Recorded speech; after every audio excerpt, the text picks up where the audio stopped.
katapusan. Hindi mo talaga maintindihan, no? Diyos ko, Mare! Ano ba? Walang katapusan? Siyempre, magbabayad naman ako. Hindi ka lang talaga makapaghintay, no? Eh, Mare, gusto ko na ibigay mo sa akin ngayon. Ano nga, diba? Kulit mo naman eh. Ano ka ba naman, Mare? Sumusobra ka na, ha? Talaga sumusobra ako. Ay, nako. Tagal naman kasi matapos mag-day off. Ay, katulog. nako. Kapag sinuswerte ka nga naman. Alam mo, Mars, Marimar, tulog ka talaga ng langit. Ay, Mare, papasok na ako sa loob, Uy, ha? wait lang, ito naman, nagmamadali masyado. May sasabihin naman ako sa'yo. Huwag ka naman masyado magmadali. Ito na nga, baka naman pwede mo akong pahiramin ng pera. Babayaran kita sa katapusan, no? Mare, mawalang galang na, ha? Eh, di ba nga may hiram ka pa sa akin? Tsaka hindi mo pa nababayaran, tapos manghiram ka ulit? Alam mo, ang kulit mo, kakasabi ko nga lang, di ba? Babayaran ko sa katapusan. Tsaka, maawa ka naman, yung tatay ko, na-diagnose sa hospital, tapos yung kapatid ko, bayaran na ng tuition, wala na talaga ako pambayad ng pera. Mare, grabe ka naman. Parang kasalanan ko pa kung bakit na-diagnose yung papa mo. Yun ang hindi mo nga kasalanan, pero sana naman may awa ka, tsaka ang pera, dapat sinashare yan, blessings yan, eh. Hindi yan kinukurakot. Ano ka, politiko? Ibubulsa mo lang yung pera mo?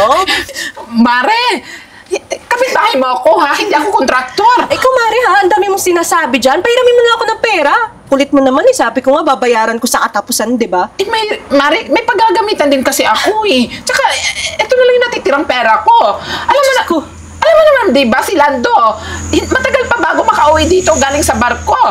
Ay, naku, Mari, alam mo naman wala akong pakialam dyan, di ba? Kailangan ko talaga ng pera. Sige naman, sa katapusan naman na. Ano na ngayon, quincenas na, 15. O, 15 days na lang, babalik ko na sa'yo yung pera. Sige na. Pero siguraduhin mo, Mari, ha? Magbabayad ka. Oo, ako pa ba? Wala kang tiwala sa akin, Mars. Magkano ba hihiramin mo? Ano, mga 10K lang naman. 10K talaga. Mari, baka pwede 5K na lang muna. Sige, 20K na lang. Diyos ko, 10K nga lang yung balance ko dito, eh. Ano naman, Mars? Ang dami mo sinasabi. Bigay mo lang sa akin yung pera. Kanina pa ako nanghihiram, ha? Sige, sisend ko sa bangko mo. Eh, naman pala, eh. Ayan, Mari, ha?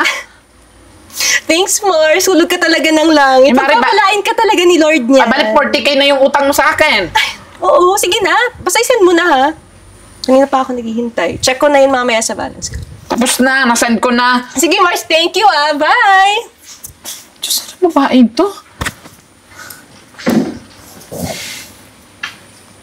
Uy, naku, buti na lang talaga. Nakahiram ako kay Mare. Ang bango-bango ng ulam. Oh my gosh. Ay, ano po yan? Ingay mo naman. O ate, saan ka naman kumuha ng pinabili mo niyang ulam na yan? As usual, dating gawi. Nangutang ako. Ate, tigil-tigilan mo na nga yung pangungutang mo. Baka mamaya karmahin ka na yan eh. Alam mo, ang dami mong sinasabi dyan. Buti nga dumidiskarte ako eh. Ikaw, tunga nga lang, kaya ka nangangayayat eh. Di ka kasi marunong dumiskarte. Bakit kasi hindi ka nagmana sa akin? Eh, ikaw nga eh. Utang ka ng utang eh. Para saan? Para sa mukha mo. Eh kaya nga ako nangungutang para may pambili ako ng pang-makeup sa mukha ko eh. Eh ikaw, wala. Kaya mamamatay ka talaga sa gutom sa ginagawa mo na yan. Dahil mo Wala sinasabi ka. ate. Alis na ako. Hoy, teka lang! Bago ka umalis, pahingi akong pera, bibili pa ako ng Coke. Hindi kumpleto yung ulam at pagkain ko na masarap kapag walang Coke. Akin na! Ate, pamasahe ko na lang to. Coke! Wala akong pakialam. Ano? Sino masusunod sa atin? Ako o ikaw? Sinong panganay? Akin na, bilis! Bilis! Tagal! Bibigay lang ng pambili ng Coke. Ang tagal-tagal pa. Ayos! Alam mo, mamaya na akong pakain. Bibili mo na akong...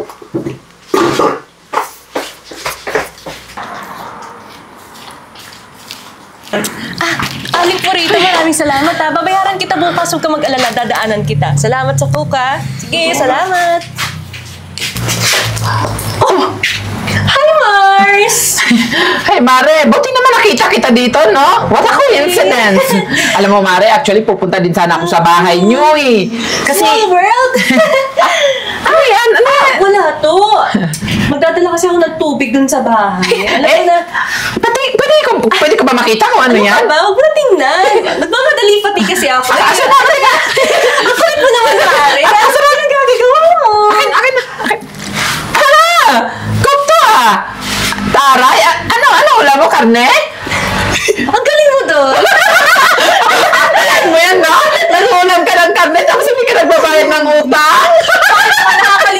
Sabi ko sa katapusan, pa kita babayaran, di ba?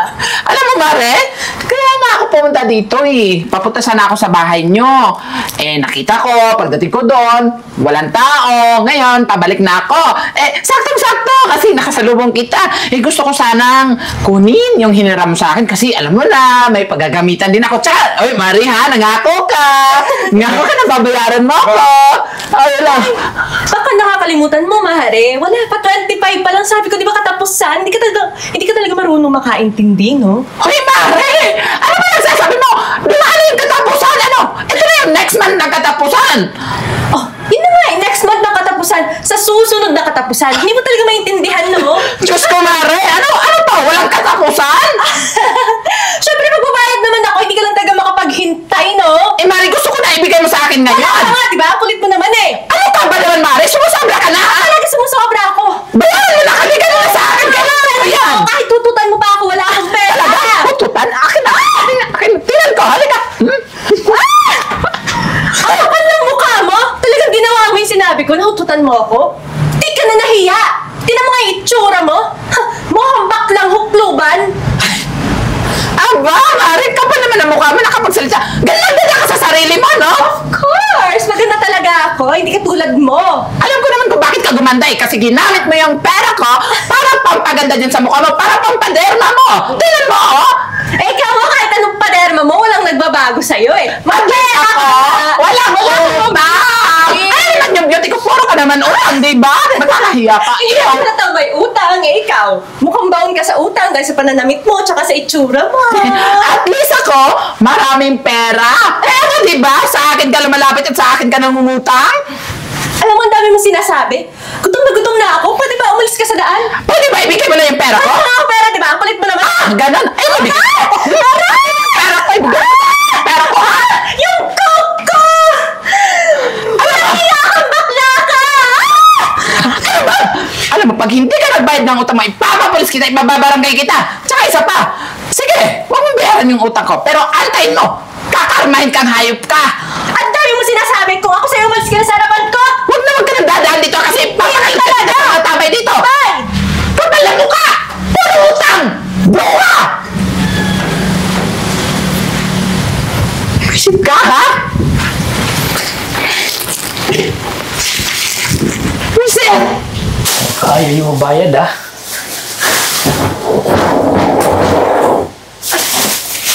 Sir Francis! Bakit mo naman nilalabas yung mga gamit namin sa bahay? Talagang nagtatanong ka pa? 3 buwan na kayo hindi nagbabayad. Di ba sinabi ko naman sa'yo, gipit na gipit ako. Tsaka kakabayad ko pa lang ng bills at kuryente nung nakaraan. Kakaloan ko pa nga lang sa Ano online to? app.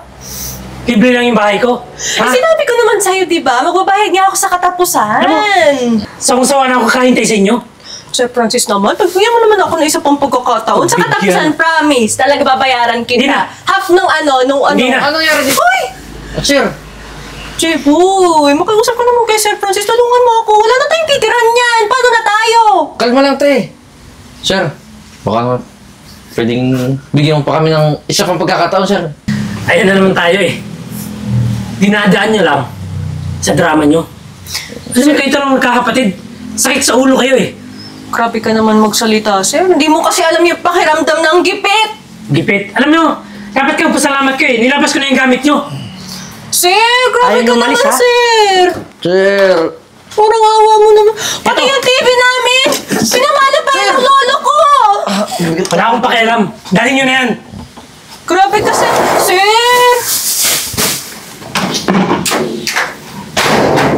Siyempre, kasalanan mo ko eh. Hindi ka kasi nangungutang katulad ko. Hindi ka dumidiskarte. Ngayon to, wala na tayong pambayad ng bahay. ikaw ate, utang ka ng utang, pero saan napupunta? Diyan sa mukha mo. Ako talagang sumasagot ka ba? Sino nagbigay ng karapatan sa'yo na sagot-sagutin mo ako? Baka nakakalimutan mo, ate mo ako. Ayun na nga ate. Ako sa'yo? Maghanap ka ng titirahan natin para naman may ambag ka. O yan, benta mo. Bilis! Bakit binibigay mo sa akin yan? Ikaw magbenta niyan. Bilis! Tagal-tagal, wala na tuloy kami matirhan. Ay, nako. Pag minamalas ka nga naman! Laki naman ng abs na ito. Tao po! Pasok bukas yan! Sino yan? Hi, Mars! Anong ginagawa niyo dito, ha? Anong ginagawa niyo dito sa bahay ko? Ito na nga. Ito, OA mo naman mag-react. Gusto ko lang kasing makiusap sana. Pinalayas na kasi kami doon nung... Ano namin eh, nung buhay doon eh. Di ba kanina para kang tigring halang ang bituka? Tapos ngayon para ka ng tuta? Ano nangyari sa'yo, ha? Kanina inaway-away mo pa ako. Nilalait-lait mo pa ako. Tapos ngayon nagmamakaawa ka? Mars kasi, wala na kasi kami pumayad ng bahay. Tsaka yung mga bills namin doon, Diyos ko, baon na kami sa utang. Yan sinasabi ko sa'yo. Karma mo na yan. Kasi hindi ka marunong magbayad ng obligasyon mo. Ma'am, pasensya na po sa mga nagawa ni ate ha. Ma'am, maglalakas loob na po ako. Gusto ko po sana mag-apply sa'yo kahit boy lang po ba dito. Hoy!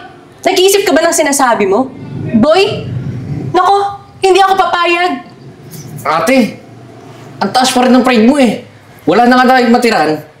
Ganyan pa rin iniisip mo. Kaya nga nakikiusap tayo, di ba, na makikitira tayo dito kay Marimar. Ay, ikaw babaita ka, tumigil ka nga. Ba't di mo kaya yung kapatid mo, oh? Mapagkumbaba? Hindi ka gaya mo, nasa baba ka na nga, mapagmataas ka pa rin. Alam mo, ikaw, lugar mo yung sarili mo, ha? Wala ka sa bahay mo, nandito ka sa teritoryo ko. Yun na nga, di ba? Kung hindi ka mabait, pwede ka naman umalis. Etong kapatid mo, bibigyan ko ng trabaho. Patitirahin ko dito sa bahay, bibigyan ko ng bahay, oo. Tapos ikaw, doon ka sa labas, mamulubi ka doon kung ayaw. Kasi ako, papayag ako. Sige, okay. Total, mabait naman ako eh. Papayag ako dito kayo, makituloy. Okay. Pero kinakailangan na maging katulong ka. Ako? Ate! Katulong? Ano kang ayaw? Sige, sige. Ay, hindi. Labas Sinabi ka ko na nga, oo nga, di ba? Mag-apply na nga ako bilang katulong mo. Ay, Gusto mo, personal assistant / secretary pa. Hindi ko na kailangan ng secretary at personal assistant. Ang gusto ko maging katulong ka dito sa bahay.